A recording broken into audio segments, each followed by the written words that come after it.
लीजिए सुनिए मुंशी प्रेमचंद के लिखे उपन्यास कर्मभूमि के 42वें भाग को मेरी यानी समीर गोस्वामी की आवाज में। अमर घर लौटा तो बहुत हताश था। अगर जनता को शांत करने का उपाय न किया गया तो अवश्य उपद्रव हो जाएगा। उसने महंत जी से मिलने का निश्चय किया। इस समय उसका चित्त इतना उदास था कि एक बार जी में आया यहां सब छोड़ छाड़ कर चला जाए। उसे अभी तक अनुभव न हुआ था कि जनता सदैव तेज मिजाजों के पीछे चलती है। वो न्याय और धर्म, हानि लाभ, अहिंसा और त्याग सब कुछ समझाकर भी आत्मानंद के फूंके हुए जादू को उतार न सका। आत्मानंद इस वक्त यहां मिल जाते तो दोनों मित्रों में जरूर लड़ाई हो जाती, लेकिन वो आज गायब थे। उन्हें आज घोड़े का आसन मिल गया था। किसी गांव में संगठन करने चले गए थे। आज अमर का कितना अपमान हुआ, किसी ने उसकी बातों पर कान तक न दिया। उनके चेहरे कह रहे थे, तुम क्या बकते हो, तुमसे हमारा उद्धार न होगा। इस घाव पर कोमल शब्दों की मरहम की जरूरत थी। कोई उसे लेटाकर उसके घाव को फाहे से धोए, उस पर शीतल लेप करे। मुन्नी रस्सी और कलसा लिए हुए निकली और बिना उसकी ओर ताके कुएं की ओर चली गई। उसने पुकारा, जरा सुनती जाओ मुन्नी। पर मुन्नी ने सुनकर भी ना सुना। जरा देर बाद वो कलसा लिए हुए लौटी और फिर उसके सामने से सिर झुकाए चली गई। अमर ने फिर पुकारा, मुन्नी सुनो, एक बात कहनी है। पर अब की भी वो न रुकी। उसके मन में अब संदेह न था। एक क्षण में मुन्नी फिर निकली और सलोनी के घर जा पहुंची। वो मदरसे के पीछे एक छोटी सी मड़ैया डालकर रहती थी। चटाई पर लेटी एक भजन गा रही थी। मुन्नी ने जाकर पूछा, आज कुछ पकाया नहीं काकी, यों ही सो रही?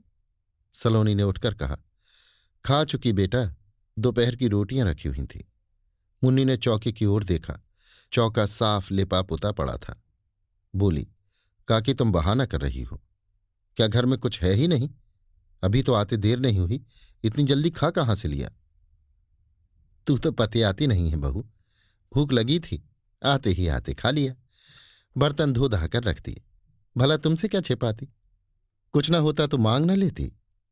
अच्छा मेरी कसम खाओ, काकी ने हंसकर कहा। हां, अपनी कसम खाती हूं, खा चुकी। मुन्नी दुखित होकर बोली, तुम मुझे गैर समझती हो काकी, जैसे मुझे तुम्हारे मरने जीने से कुछ मतलब ही नहीं। अभी तो तुमने तेलहन बेचा था, रुपए क्या किए?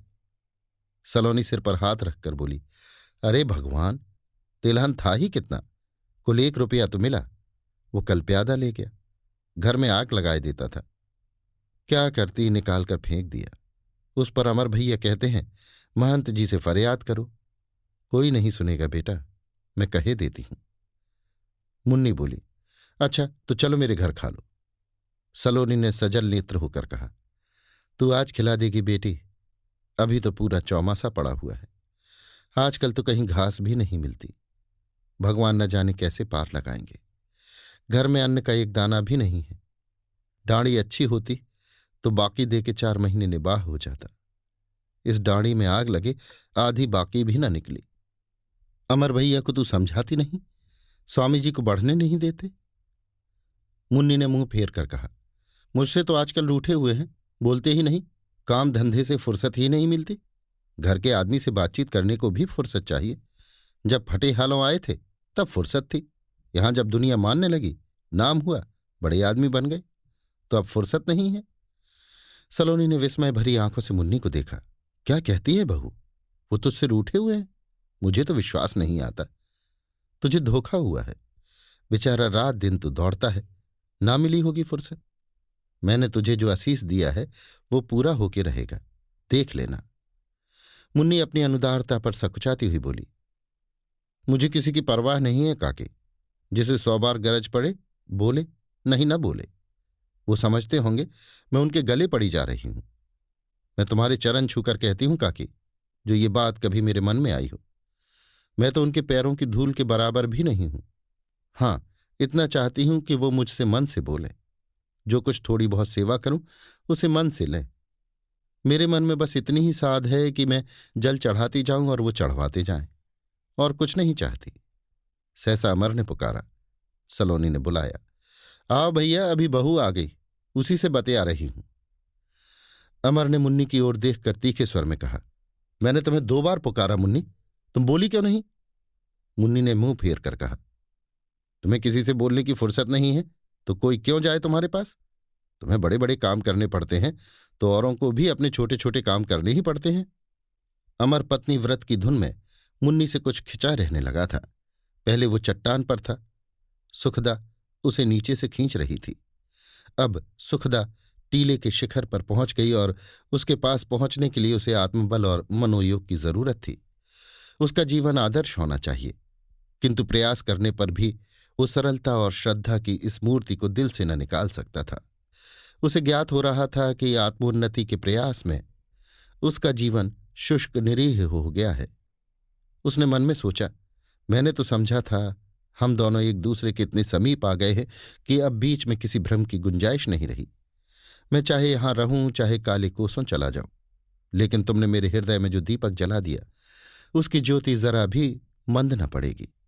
उसने मीठे तिरस्कार से कहा, मैं ये मानता हूं मुन्नी, इधर काम अधिक रहने से तुमसे कुछ अलग रहा, लेकिन मुझे आशा थी कि अगर चिंताओं से झुंझलाकर मैं तुम्हें दो चार कड़वे शब्द भी सुना दूं तो तुम मुझे क्षमा करोगे। अब मालूम हुआ कि वो मेरी भूल थी। मुन्नी ने उसे कातर नेत्रों से देखकर कहा, हां लाला, वो तुम्हारी भूल थी। दरिद्र को सिंहासन पर भी बैठा दो तब भी उसे अपने राजा होने का विश्वास न आएगा। वो उसे सपना ही समझेगा। मेरे लिए भी यही सपना जीवन का आधार है। मैं कभी जागना नहीं चाहती, नित्य यही सपना देखती रहना चाहती हूं। तुम मुझे थपकियां देते जाओ, बस मैं इतना ही चाहती हूं। क्या इतना भी नहीं कर सकते? क्या हुआ, आज स्वामी जी से तुम्हारा झगड़ा क्यों हो गया? सलोनी अभी तो आत्मानंद की तारीफ कर रही थी, अब अमर की मुंह देखी कहने लगी, भैया ने तो लोगों को समझाया था कि महंत के पास चलो, इसी पर लोग बिगड़ गए। पूछो और तुम कर ही क्या सकते हो? महंत जी पिटवाने लगे तो भागते राह न मिले। मुन्नी ने इसका समर्थन किया। महंत जी धर्मात्मा आदमी है, भला लोग भगवान के मंदिर को घेरते तो कितना अबजस होता। संसार भगवान का भजन करता है, हम चले उनकी पूजा रोकने। न जाने स्वामी को ये सूझी क्या और लोग उनकी बात मान गए। कैसा अंधेर है। अमर ने चित्त में शांति का अनुभव किया। स्वामी जी से तो ज्यादा समझदार या पढ़ स्त्रियां हैं और आप शास्त्रों के ज्ञाता हैं। ऐसे ही मूर्ख आपको भक्त मिल गए। उन्होंने प्रसन्न होकर कहा, उस नक्कार खाने में तूती की आवाज कौन सुनता था काके? लोग मंदिर को घेरने जाते तो फौजदारी हो जाती। जरा जरा सी बात में तो आजकल गोलियां चलती हैं।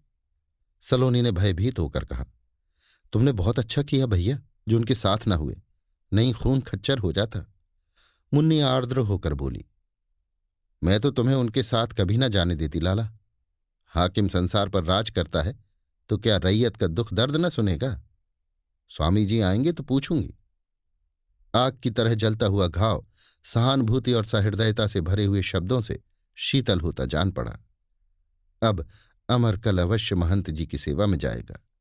उसके मन में अब कोई शंका, कोई दुविधा नहीं है।